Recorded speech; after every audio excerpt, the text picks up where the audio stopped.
is a presentation of CBC Sports in high definition. Welcome to the land with more sheep than people, in the place where spring has sprung. 49 nations are set to compete in the World Rowing Championships.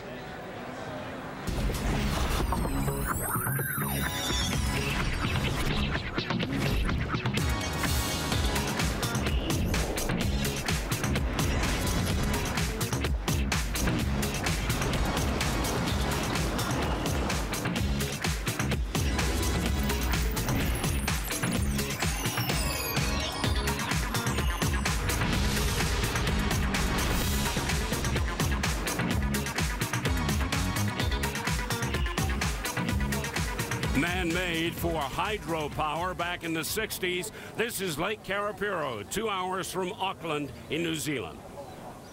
Hi everyone, I'm Steve Armitage, along with Barney Williams, a man who won a world championship in 2003 and an Olympic silver medal at the Games in '04.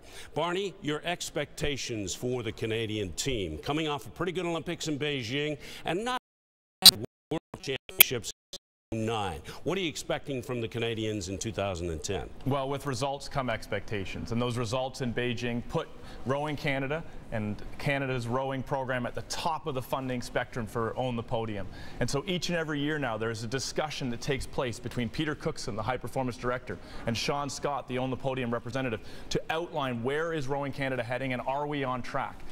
They did a time trial in Welland, Ontario, and in that time trial they tested all the boats against gold medal standards. They've only sent crews to these World Championships they believe can get into the A final and win a medal, and with that in place, Rowing Canada has stated an expectation of 4 medals at these championships. Is there one boat, one crew that we should be paying special attention to?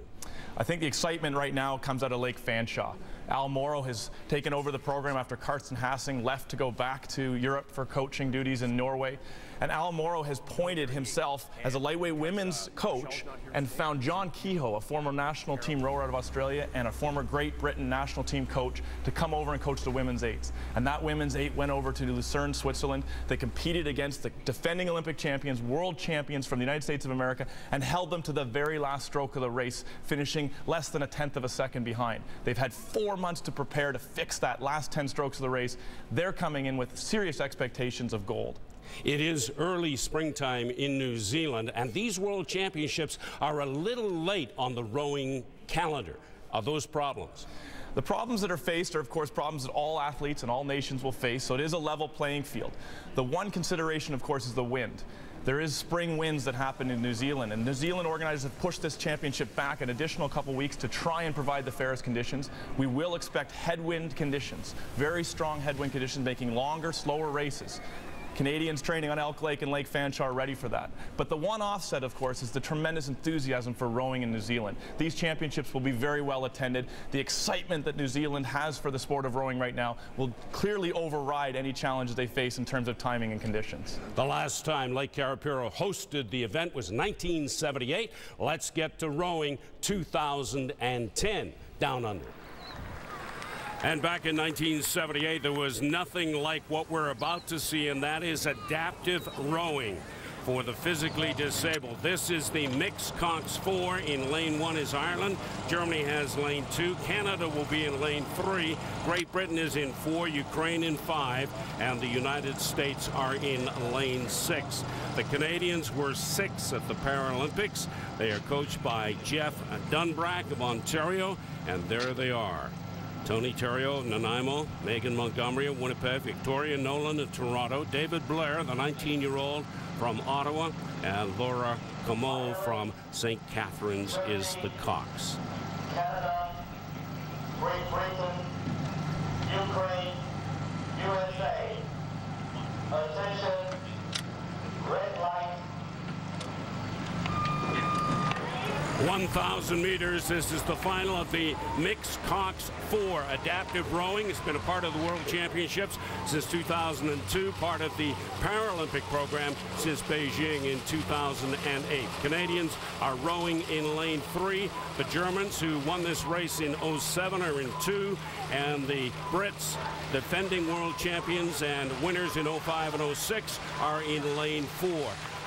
Barney, what makes adaptive rowing so different? Well, there's a number of challenges faced by these athletes. They all have to overcome some type of disability, whether it's a vision impairment or a physical disability.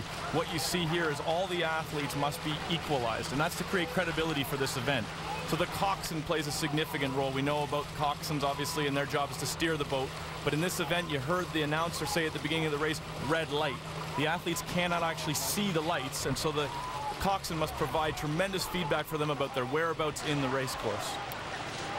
The Canadians did a world best time of 3:21.22 in the heats. We don't expect them to be near that time in the final when they hand out the medals. Germany was very, very close to Canada in that first heat.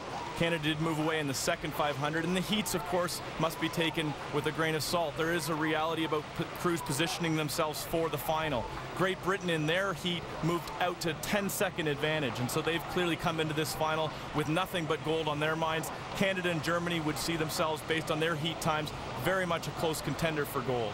Right now it is Kelsey Gibson, Ryan Chamberlain, James Rowe, Catherine Jones, and Rhiannon Jones of Great Britain in front of Canada as they come through 500 meters. Remember, this is a 1,000-meter race and not 2,000. On the podium now is dedicated tremendous resources to the Paralympic Games, and as a result, the adaptive program has been able to fund a full-time coach. As you mentioned, Jeff Dunbrack is in charge of that program. He's gone out and found a complement to Thoreau, Montgomery, and Nolan, who returned from Beijing, the crew that placed 6th place. David Blair now joins his crew. He's only 19 years old. He's sitting in the stroke seat, and he'll be looking in this next 20, 30 strokes to really position the crew for that final surge to the line. And this is the battle for the medals. It's shaping up Great Britain in front, Canada sitting in 2nd place, and Germany currently in 3rd position. The Cox in front. We can't understate the value of the coxswain. As we know now, these athletes have a challenge in terms of matching each other, in terms of the rhythm. The information the cox can provide back in terms of the way that the rhythm is unfolding, the way that the athletes are moving is very, very valuable. And it looks as if the Canadians have picked up the stroke. As we go into the last 250 meters now, these red marker buoys that you see indicate for the athletes in the able-bodied events 250 meters. The coxswain will have pointed it out to the crews. As they come into that last 20 strokes now, the rate of striking will come up. David Blair, only 19 years old, is now faced with that challenge of trying to get Canada's very first gold medal in this event. Canada in lane 3, just edging ahead of Great Britain. A terrific battle for the gold medal in the mixed Cox 4 adaptive rowing here at the World Championships in New Zealand. Can the Canadians find that little bit of extra that they're going to need for this finish? Look at it. It is a terrific fight between Great Britain and Canada for that gold medal. Now the Canadians have slipped it into another gear. That extra stroke rate up to 36 strokes a minute, which is tremendous for this event, has put them right over the line. And Canada takes gold in the mixed Cox 4 adaptive rowing here in New Zealand. Great Britain take the silver and Germany collect the bronze. A terrific job from Theriault, Montgomery, Nolan, Blair, and Como in giving Canada its first gold medal here at the World Championships. A great kickoff. These athletes are training alongside the able-bodied athletes, and hopefully for the Canadian team, this is a kickstart in terms of the upcoming races. I would think that would be a tremendous boost to the Canadian able-bodied rowers who are watching this race on the shore to see this adaptive crew come through and give Canada the gold medal. The silver going to Great Britain and the bronze to Germany. Now let's hear from the Canadian gold medal crew. Oh, it was amazing. We've worked for this for a really long time, and we've had so much support this year. So, yeah, I think our result definitely shows that. We have to say thank you to the rest of the Canadian team. We trained alongside them, and then when we were here for our World's Camp, we were able to train with them, and we became better racers by training with them and competing alongside of them in workouts. So we have to say thank you to them for pushing us, and hopefully this is a first good big step for Canada and the gold medal count and the medal count. The first gold medal of the World Championships in New Zealand goes to the mixed Cox 4 from Canada. More rowing from down under in just a moment. Stay with us. Get winter road ready at Walmart.